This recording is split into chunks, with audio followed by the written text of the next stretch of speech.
Now, stylistically, it's kind of interesting because I think if Brendon Lewis is the starter, it's going to be completely different. If Arrington Maiden's the starter, I think you could keep some semblance of what you have been doing under Seth Henigan because he can be more of a pocket passer. Not saying he doesn't have legs at all, probably about like Seth when it comes to running Arrington Maiden. But, he's a guy who I think could potentially thrive as a redshirt sophomore if he were the starter in a similar system what they've been running. But let's say Brendon Lewis is the starter. Changes to the offense ultimately would have to come from that, right? Because he's not the pocket passer that Seth was, but he also has a different dynamic with his legs that he could bring to the table. He's shown it at Colorado and Nevada. So, like, what do you think that ultimately would look like, right? Like, what type of offensive changes would have to be facilitated to give Brendon Lewis the best shot to be the best quarterback at Memphis? Yeah, I think you'd have to keep things pretty close to the line of scrimmage. Not that I mean his. Let me look real quick. I think his average depth of target or average complete it was 7.3 yards, and the year before that it was 5.6, and very limited action. So he's not you're not really looking to stretch the field. You're kind of keeping everything in front of you. If you're watching on YouTube right now, you can see you have RPO listed down. So I think that will be a big part of it. I think we've talked a lot about Sutton Smith and Greg DeRosier and what they bring, especially as pass catchers. I think they'll have to be heavily utilized. I wouldn't be shocked if we saw both of them on the field a lot, just to give you different actions, different eye candy things to look at, put people in motion. But I think there's got to be a lot of movement. I think there's got to be a lot of reads if Brendon Lewis is the quarterback. And you more so pick and choose your shots rather than have an offense that's really trying to stretch the field. You keep everything in that 5 to 10 yard range. And if you're running the ball well and you got safeties creeping up and you got corners creeping up and they're playing man coverage, that's when you take your shot and take your opportunity down the field. So I think that's really what it would look like, because I think you have to utilize his legs. I mean, he ran for almost 800 yards and 8 touchdowns last year. And that's obviously, we know in college, that's accounting for sack yardage as well. So I think it's a different dynamic that Memphis hasn't had. I mean, this isn't something that when you think of Memphis quarterbacks, you don't think of mobility. You don't think of guys running the ball. I mean, we mentioned Brady White. We mentioned Seth Henigan. So the last, whatever that is, 7 or 8 years of Memphis football have not been. Riley was not a runner. Paxton was a little bit more athletic and capable of it, but he was still more of a down the field passer. So this is something that we really haven't seen at Memphis. A lot of people, I don't know if you remember this, but around that 2017, 18, 19 period of time when it was Patrick Taylor, Darrell Henderson, Tony Pollard, like people were so in awe of what a Mike Norvell offense could look like with a running quarterback.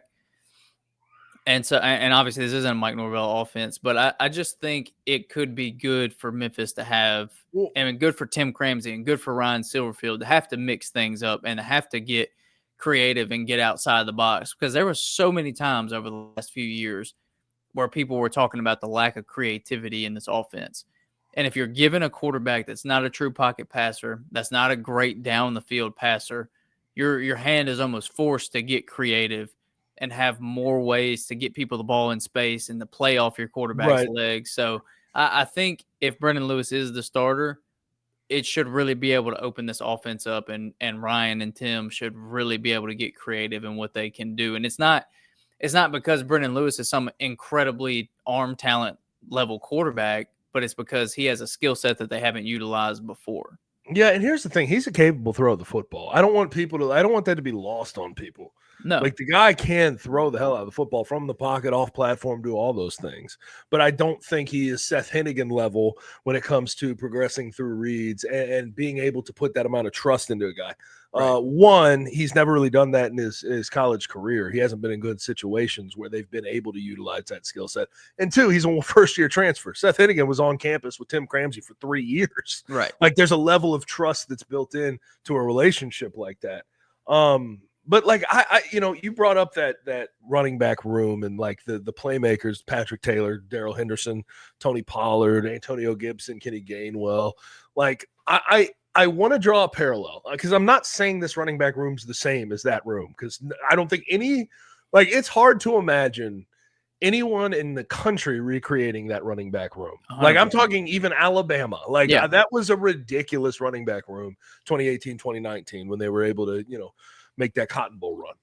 But I think when you look back at how that season went, you just had a bunch of dynamic playmakers in that backfield, in that running back room that could split out in the slot.